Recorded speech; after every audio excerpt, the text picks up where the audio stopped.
Question of the day. What was your eureka moment about board gaming when you went, oh, this world exists? This world of all of these hobby games exists, and it goes from, hey, do you guys want to play categories and gestures one night to, oh my.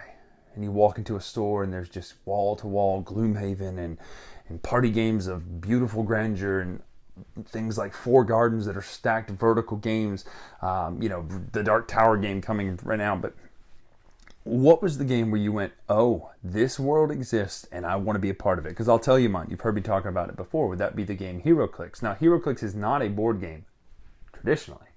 It's a miniatures fighting game. But today, we're talking about Empyre, the miniatures game from Marvel. This is a Marvel miniatures game from WizKids, using the combat dial system, aka the Heroclix system. Now, what is important though is, yes, this is a combat brawler with objectives, and it is a fantastic tight ruled game, Heroclix already. But this takes it and makes it a more board game feel of a 2v2 combat or 1v1 combat fighting game with objectives, with a story, with a campaign that also doubles as, you could leave this as your own game forever and never play another version of Heroclix, or you can take these characters because they come integrated with other player cards to use them in more competitive ways than Heroclix. So, all that aside, you've heard me talk about the board game, the Wonder Woman 80th anniversary, and that's similar in vein to this, but the Empyre collection does some really, really good stuff. So let's take a look right now. Marvel, Empyre, Heroclix, WizKids, all that sort of stuff right now.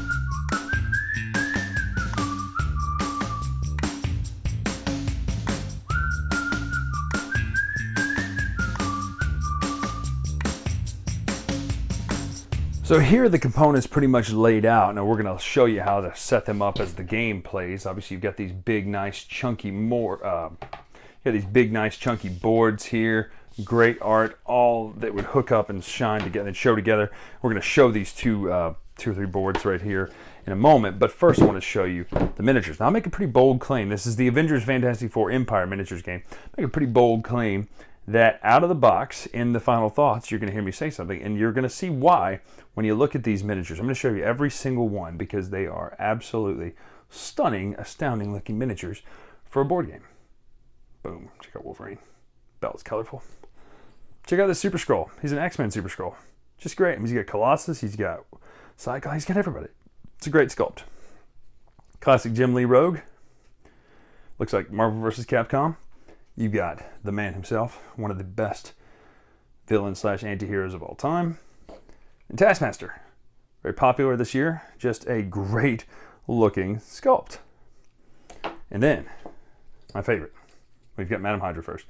And then you've got Johnny Storm. Translucent plastic, incredible looking piece of equipment right there on the table. Let's see if I can get them to show up. Just great. Now, what makes Heroclix, or the combat dial system? The combat dial system is literally a dial right here on the base of the character, as well as it tells you certain abilities that this character has. So, normal miniatures games, that's what you would get, right? It's just a miniature. But this, key information is here, including team abilities, the amount of points it is to play this character, its targets that it can hit, how far its range is, how much damage it does, the defense, the amount of attack, and the movement speed, as well as if it can fly or not. That's all listed on that card. You get these really nice dice with the 6 as the Avenger symbol, critical hits. 2 powers and abilities cards because it's a 2-person miniatures game. You can do battle royals and things like that, but this shows you what every single power in the game does. It looks overwhelming, really isn't. They're all pretty straightforward. Attack powers, defense powers, movement powers essentially, and then damage powers. But you also have these pogs and things like that up here. For instance, smoke and barrier. They do certain status effects on the board, but also some pogs of some characters, including Mystique here. She's essentially a one-hit character with some damage values and stuff. Scroll on the back because you don't know who's who, etc. Just some really cool little additions to the scenario that's going to happen. Now, the way this works is, normally in HeroClix, you'd build a team and fight, but this is the miniatures game.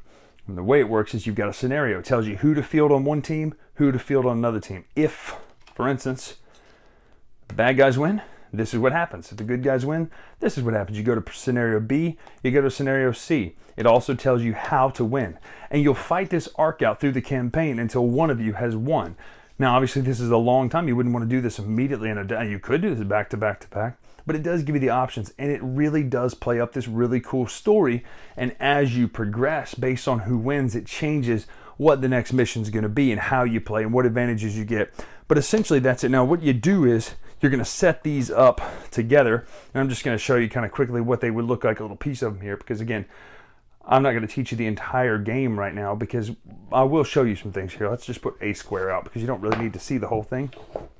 On the cards, you can find out if any of them have special abilities. Now, the way this works is there are 2 cards because one is meant to be played as a more basic version, and then the other ones are meant to be played as more advanced, such as playing in the actual miniatures, competitive scene versus this one made for the game. Notice the 2 Wolverine cards, they use the same miniature, but they use different parts of the dial. See?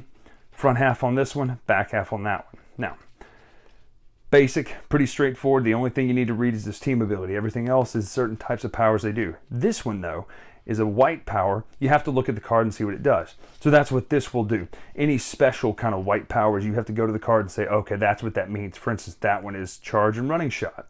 Blades cause langs and penetrating psychic blast. On the game, you can move up to your movement value, or you can attack. So you give an action to a character. Now, some characters have a move and attack, like a charge or a running shot, which means you can move a certain amount of spaces. Usually it's half of your speed value, and then attack. Some people can fly, where they can fly over outdoor barriers. Things like this are hindering terrain, which would mess up certain abilities. Things like this are walls. Shooting through characters is a problem. You can move diagonal, adjacent, all that sort of stuff. Essentially, you're going to know what your powers are, know what you can do, and then try to fulfill each one. Now, let's look. So Magneto here, he can fly. He's got that. Let's see what that says on that, because I don't even remember at this moment. That would be telekinesis. So he can then move someone else or move some of these objects and use them as weapons to hit people. So it feels very thematic on the board. It is a fantastic experience playing Heroclix, and again, this would be a bigger map, and you would be able to move further and faster, and you can move up to a certain amount of times per team.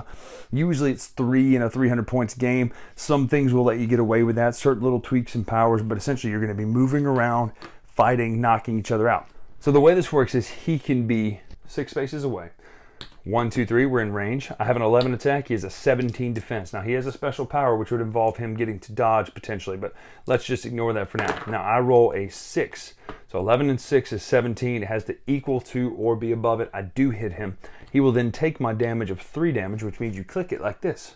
1, 2, 3. And as you take damage, different powers show up, which kind of really shows how you play thematically, because usually characters will get kind of a, I'm still in this, I'm going to fight to the end sort of thing. Or some of them will get more powers, or some will get even better if you've awoken some sort of innate ability in them. So the best thing about it is as you take damage, your character changes how it can play, and sometimes to your advantage. So that's essentially in a nutshell what you're going to be doing, is flying, moving around the board, fighting, potentially doing different objectives. I don't want to spoil it based on the campaign. Play through, enjoy, have an excellent time. But these characters look incredible, and they can be used in the regular Heroclix game as well. So, first and foremost, beautiful to look at. Absolutely gorgeous. Everything about this makes you just go, oh, right? Let's start with the components that aren't the obvious ones. The boards look great. The art on the boards has always been very detailed and very great, but what I love is these are boards. In the normal Heroclix, you're playing on paper mats. And that matters, because I like the feeling of playing on an actual cardboard board. It much more feels like you're playing through a campaign of a board game, like an Imperial Assault or Gloomhaven or something like that. It just so happens that this is, you're fighting each other versus fighting a threat, which you did in the original Imperial Assault as well. But you also have the tokens. It comes with the dice, the custom dice, and all the things you need. It looks fantastic out of the box. But then the selling point, you see it from the clear cellophane hole in the box, are those miniatures. There is no better, I'll say this on the record, in my opinion, there's the disclaimer, opinion, there's no better looking out of the box miniatures than this game that I can think of. Because they're your characters that you know and love. There's some X-Men characters, there's some Marvel characters in there, there's classic X-Men, there's a Super Skrull X-Men version. They're pre-painted, They're washed, they're highly detailed, their action poses are incredible, and they feature how to play the game on the dial. That's something that I love, is that they're not just miniatures that you could literally, oh, I forgot my miniature here, use a quarter, use a nickel, get that Harry Potter statue you have up there, get some minifigs, right? You could do that with other games because it doesn't really matter. This one matters. The information's on the dial, and to me, that is what sets apart this game, because it takes and elevates combat miniature games and makes it where the character themselves, the actual players themselves matter. And that is huge. I've always thought that was huge. I've always thought that was big and important. And what makes Heroclix so important to me is that those pieces aren't just stand-ins. Yes, the miniatures look great, and they don't even have to be miniatures. They could have just been pogs. But it takes the beautiful art, that is what I wanted to see, and mixes it with great functionality where I see that I can do these abilities. Doom, I took damage. Oh, crud, I now have these abilities. It's gorgeous. Love the way this game looks. You can't say enough good things about it. It's one of the best looking games, period. How it plays. I'm already love Heroclix, so I already love how it plays, but I want to take a step back and think objectively for just a second. Obviously, reviews are subjective, but I want to try to be as objective as I can on this notion because, again, I have background in Heroclix. Someone who picks this up can easily play this because what they've done is they've taken a miniatures rulebook and they've made it into a board game rulebook where you read the rules and you get it, because the characters you get out of the box are so easy to play with. It's not this big, huge skills rush where you have to go, oh, geez, what do I do? What does this mean? What does this mean?